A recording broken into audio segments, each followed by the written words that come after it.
नमस्कार दोस्तों, आज के वीडियो में आप सभी का स्वागत है।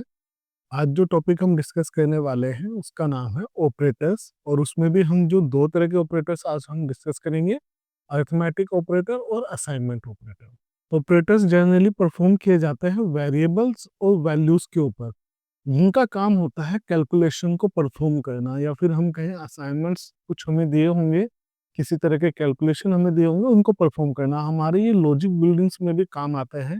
जो मेन कोर लॉजिक बिल्डिंग है जावा के अंदर, उसमें बहुत इंपॉर्टेंट रोल प्ले करता है। तो इसको हम समझते हैं ऑपरेटर कैसे वर्क होता है। हम लोगों ने देखा होगा इससे पहले कि हम जो है प्लस का साइन यूज करते हैं, माइनस का यूज करते हैं, मल्टीप्लिकेशन का साइन यूज करते हैं।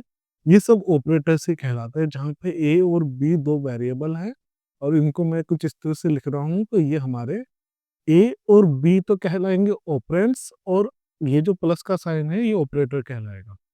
तो इसको हम समझते हैं कि कितने तरह के जावा के अंदर ऑपरेटर्स अवेलेबल हैं। एक है अरिथमेटिक ऑपरेटर, दूसरा logical, unary, ternary, assignment, bitwise, relational and instance of operator. अब इनको वन बाय वन हम समझने वाले हैं। तो आज के वीडियो में हम दो टॉपिक डिसाइड करेंगे, एक तो अरिथमेटिक को करेंगे और एक असाइनमेंट ऑपरेटर को करेंगे। तो आज के वीडियो के अंदर स्टार्ट करते हैं। सबसे पहले अरिथमेटिक ऑपरेटर क्या होता है। जनरली आप लोगों ने देखा होगा, एडिशन होगा हमारा, सब्सट्रैक्शन होगा, मल्टीप्लिकेशन होगा, डिवीजन होगा, मॉडुलस होगा। इसके बाद इंक्रीमेंट, डिक्रीमेंट, ये सारे आते हैं आपके अरिथमेटिक ऑपरेटर के। इंक्रीमेंट और डिक्रीमेंट को, इन दोनों को हम डिस्कस करेंगे आगे की वीडियोस में, जहाँ पे क्योंकि ये इंटरव्यू के अंदर बहुत ज्यादा क्वेश्चन पूछे जाते हैं इनसे रिलेटेड, तो वहां पे हम आराम से इनको डील करेंगे। तो अभी के लिए हम समझते हैं कि एडिशन, सब्सट्रैक्शन, मल्टीप्लिकेशन, डिवीजन और मॉडुलस क्या काम करते हैं। मान लीजिए मेरे पास में एक प्रोग्राम है। अरिथमेटिक ऑपरेटर जनरली वही है जो आपका मैथमेटिकल काम करता है। डिफरेंस क्या है, क्योंकि जावा में यूज करने से इसका हमें समझना है कि जब वेरिएबल्स के साथ हम यूज करेंगे तो वहां पे क्या इफेक्ट पड़ेगा इसका। तो यहाँ पे मेरा एक वेरिएबल ए है और एक बी है। तो ए की वैल्यू को मैंने असाइन किया 10 और बी की वैल्यू को असाइन किया 3। ये वैल्यू मैंने असाइन की। यहाँ पे एक वेरिएबल तीसरा लिया मैंने सम, और सम के अंदर मैंने इक्वल टू का साइन लगाया। ये असाइनमेंट ऑपरेटर होता है। And then A plus B, A plus B का मतलब है ए और बी को सम कर देगा और सम का आंसर होगा 13। ये 13 इस सम के अंदर स्टोर हो जाएगा। इसी तरह से ए माइनस बी यहाँ पे 7 स्टोर हो जाएगा। ठीक है। ए मल्टीप्लिकेशन बी यहाँ पे 30 स्टोर हो जाएगा, दोनों को मल्टीप्लाई करेगा। यहाँ पे ए डिवाइड बाई बी।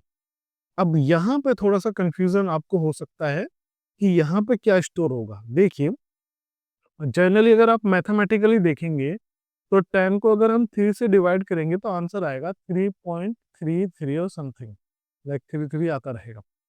बट यहाँ पे अगर हम देखें, ए भी इंटीजर है, बी भी इंटीजर है, तो दोनों ये क्या है, इंटीजर है हमारे। ठीक है। जब दोनों इंटीजर हैं तो यहाँ पे जो डिवीजन है वो भी इंटीजर हमारा है। तो दैट मीन्स कि जो इसका आंसर आएगा वो सिर्फ इंटीजर पार्ट रखेगा और ये जो डेसिमल पार्ट है उसको इग्नोर कर देगा। तो हमारा डिवीजन की वैल्यू आ जाएगी, हमारी आएगी 3। अब ये 3 क्यों आएगा, 3.33 क्यों नहीं आएगा, इसका मेन रीजन क्योंकि ये इंटीजर हमने लिया हुआ है। इसी तरह से मॉडुलस, जो कि काम आता है रिमाइंडर फाइंड आउट करने के लिए। तो 10 को हम डिवाइड करेंगे 3 से तो रिमाइंडर आएगा 1। ठीक। तो ये इसका हमारा जो है आउटपुट हमने लिया है कि हम सम की वैल्यू, डिफरेंस, मल्टीप्लिकेशन, डिवीजन और मॉडुलस की वैल्यू हम प्रिंट करा रहे हैं। तो आउटपुट हमें कुछ इस तरह से मिलेगा। तो सम हमारा 13 आ जाएगा, difference 7, multiplication 30, division 3 and modulus 1 हमारा आउटपुट में आएगा। अब बात करते हैं असाइनमेंट ऑपरेटर। असाइनमेंट ऑपरेटर वो होते हैं जहाँ पे वैल्यूज को अरिथमेटिक भी किया जाता है प्लस वैल्यू असाइन भी किए जाते हैं। जनरली हम लोग देखेंगे ये असाइनमेंट ऑपरेटर है हमारा, इक्वल टू का हम साइन लगाते हैं। And, add, add and assignment operator, add का मतलब है ये प्लस का साइन। ठीक है। और ये वाला जो इक्वल टू का साइन है इसको हम असाइन बोलते हैं। ठीक है। Subtract and assign, multiplication and assign, division and assign, ये हमारे ऑपरेटर होते हैं मेनली असाइनमेंट ऑपरेटर के अंदर। तो इनको हम देखते हैं वन बाय वन। तो यहाँ पे अब हम असाइनमेंट ऑपरेटर की बात कर रहे हैं। एन की वैल्यू को मैंने लिया 10। ठीक है। और ये इंटीजर टाइप का है, जो कि ये पहला लाइन है। अब यहाँ पे ये जो ग्रीन कलर है ये समझाने के लिए है कि इसका मतलब क्या होता है। ये कमेंट है और कमेंट का मैंने ऑलरेडी वीडियो बना रखा है, आप ऊपर जाके लिंक में जाके देख सकते हैं, उसको आप क्लिक कर ले, वहां से आपको कमेंट का वीडियो ओपन हो जाएगा। अब इसको हम समझते हैं ये लाइन क्या कहना का चाह रहा है। ठीक है, यहाँ पे कह रहा है n प्लस इक्वल्स टू 5। इसका मतलब है n equals to n plus 5। अब n की वैल्यू क्या है, n की वैल्यू हमारा लास्ट असाइन था 10, तो 10 प्लस 5, अब n की वैल्यू कितनी होगी 15, तो यहाँ पे प्रिंट आ जाएगा 15। अब इसके बाद है n इंटू टू। अब n इंटू टू, ठीक है, तो ये इक्वल टू n। अब n की वैल्यू क्या है 10, नो, क्योंकि यहाँ पे क्या है वैल्यू अपडेट हुआ है, असाइन हुआ है, तो अब n की वैल्यू क्या है 15, तो 15 इंटू टू, तो आंसर आएगा 30। तो यहाँ पे n की वैल्यू क्या होगी मेरी 30 हो गई। अब इसके बाद यहाँ पे आऊंगा तो n equals to n minus 5, और n की वैल्यू कितनी है 30, तो n equals to 30 minus 5, answer आएगा आपका 25। तो यहाँ पे क्या है, ये ऑपरेटर आप समझ लें कि ये जो निगेटिव का साइन है या माइनस का साइन है, ये सब्सट्रैक्ट है। सब्सट्रैक्ट या डिफरेंस एंड असाइन, दो चीजें होती हैं। इसी तरह से यहाँ पे डिवीजन हो रहा है, तो ये डिवीजन हो रहा होगा कुछ इस तरह से, n equals to n divide by 2, और n की वैल्यू कितनी है हमारी 25 डिवाइड बाई 2, और आंसर क्या आएगा हमारा 12। एक्चुअल में 12.5 आना चाहिए था, बट हमारा ये पॉजिटिव नंबर लेगा, इंटीजर नंबर लेगा, सॉरी इंटीजर नंबर कंसिडर करेगा, 0.5 को कंसिडर नहीं करेगा, ये डेटा लॉस हो जाएगा। ठीक है, ये हो चुका है हमारा एक तरह का, देखिए टाइप कास्टिंग की वजह से हो गया। टाइप कास्टिंग की वीडियो अभी तक आपने नहीं देखी तो ऊपर आपका लिंक दिया हुआ है, उसमें जाके आप टाइप कास्टिंग की वीडियो को देख ले, और अच्छे से समझ में आ जाएगा कि ये 0.5 कहाँ गया है। तो ये 0.5 हमारा लॉस हो चुका है, जहाँ पे हमारा लार्जर डेटा टाइप से स्मॉलर डेटा टाइप में जब हम ट्रांसमिट करते हैं, क्योंकि ये इंटीजर पार्ट को कंसिडर करेगा तो आंसर आएगा 12, तो n की वैल्यू हो गई 12। अब इसके बाद में यहाँ पे मॉडुलस है, तो n equals to n modulus 3, that means कि रिमाइंडर क्या आएगा, और n की वैल्यू कितनी है 12, 12 रिमाइंडर 3, तो आंसर आएगा आपका यहाँ पे जो मॉडुलस निकल के आएगा 0, क्योंकि ये पूरी पूरी तरह से डिवाइड हो जाता है, तो यहाँ पे n की वैल्यू आ जाएगी 0। तो इस तरह से अगर हम देखें आउटपुट, तो आउटपुट हमें कुछ ऐसा मिलेगा, फर्स्ट 15, 30, 25, 12 एंड 0। ये आपको आई होप समझ में आ गया होगा, बहुत ही आसान है अरिथमेटिक और असाइनमेंट ऑपरेटर। अब इसके बाद करते हैं प्रेसिडेंस, या एक तरह का सीक्वेंस, या किस हायरार्की में या कौन सा ऑपरेटर सबसे पहले एग्जीक्यूट होगा। इसको अगर हम कहें तो जो हमारा सबसे हाईएस्ट प्रायोरिटी होती है वो होती है ये जो स्मॉल ब्रैकेट होता है इसका। ठीक है, तो हम सबसे पहले इसको सोल्व करते हैं, जहां पे भी ये दिया हुआ होगा उसको हम सोल्व करेंगे। उसके बाद जो हमारा मल्टीप्लिकेशन, डिवीजन एंड मॉडुलस है, इनकी प्रायोरिटी हायर होती है compare to addition and subtraction. अगर कहीं पे मुझे इस तरह से दिया हुआ a modulus b plus c, तो मैं किसको सोल्व करूंगा, मैं इसको सोल्व करूंगा सबसे पहले। ठीक है, इसको सोल्व करने के बाद में फिर जो आंसर आएगा उसका एडिशन हम करेंगे, तो इसको मुझे समझना पड़ेगा।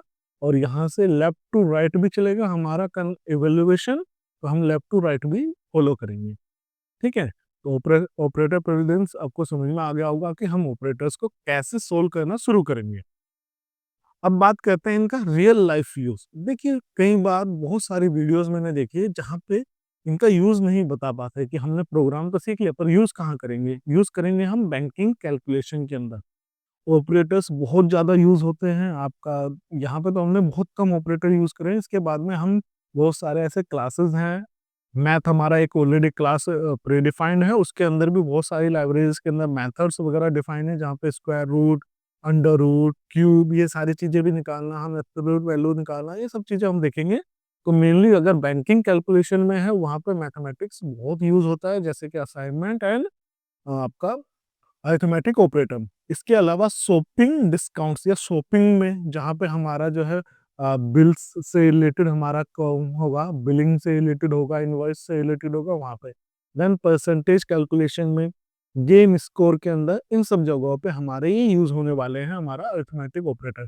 इसके अलावा हमारे जो मेनली बड़े बड़े कैलकुलेशन होते हैं कंप्यूटेशनल होता है, कॉम्प्लेक्स कैलकुलेशन होता है, उन सब सभी जगहों पे असाइनमेंट एंड अरिथमेटिक ऑपरेटर हमारे यूज होते हैं। अब इसके बाद एक छोटा सा कॉमन मिस्टेक जो लोगों के बीच में होता है, ये दो ये दो जो है बहुत कॉमन मिस्टेक है लोगों के बीच में। देखिए, जो इक्वल टू का साइन है इसका मतलब है असाइन, यहाँ पे वैल्यू असाइन हुई है। और जब डबल इक्वल टू का साइन आता है इसका मतलब होता है कंपैरिजन, या ये हमारा आता है रिलेशनल, इसको हम आगे देखने वाले हैं। ये रिलेशनल, इसको हम समझते हैं, मान लीजिए ए की वैल्यू हमारा 5 है और बी की वैल्यू मेरा 10 है। अब अगर यहाँ पे ये जो इक्वल टू है सिंगल इक्वल टू, यहाँ पे कह रहा है कि ये वैल्यू असाइन हुई है। अब अगर यहाँ पे ये पूछ रहा है ए इक्वल्स टू 10, इसका मतलब है वो क्वेश्चन पूछ रहा है, ये एक तरह का इफ स्टेटमेंट की तरह वर्क कर रहा है, रिलेशनल ऑपरेटर। यहाँ पे आंसर मुझे मिलेगा या तो ट्रू या फिर फॉल्स। अगर मैं अभी की कंडीशन देखूं तो ए की वैल्यू 5 है, ये वैल्यू असाइन हो चुकी है, अब ए के अंदर 5 स्टोर है, बट कंपैरिजन हो रहा है, क्या ए 10 के इक्वल है?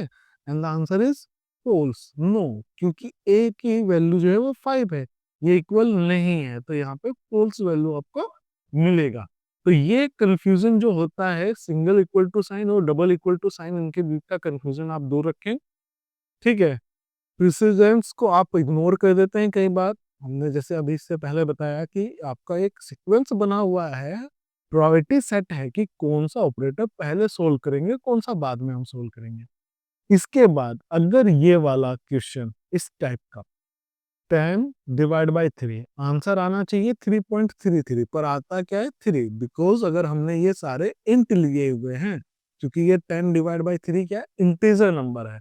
अगर इसी में अगर आपका होता 10.0 डिवाइड बाई 3 तो आपको मिलता 3.33 आंसर आपको मिलता।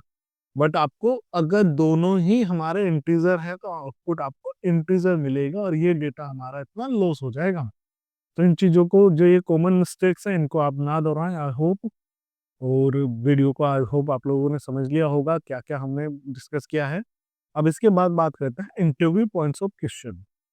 मॉडुलस गिव्स अस रिमाइंडर, एक ये क्वेश्चन बहुत ज्यादा पूछा जाता है, ठीक है।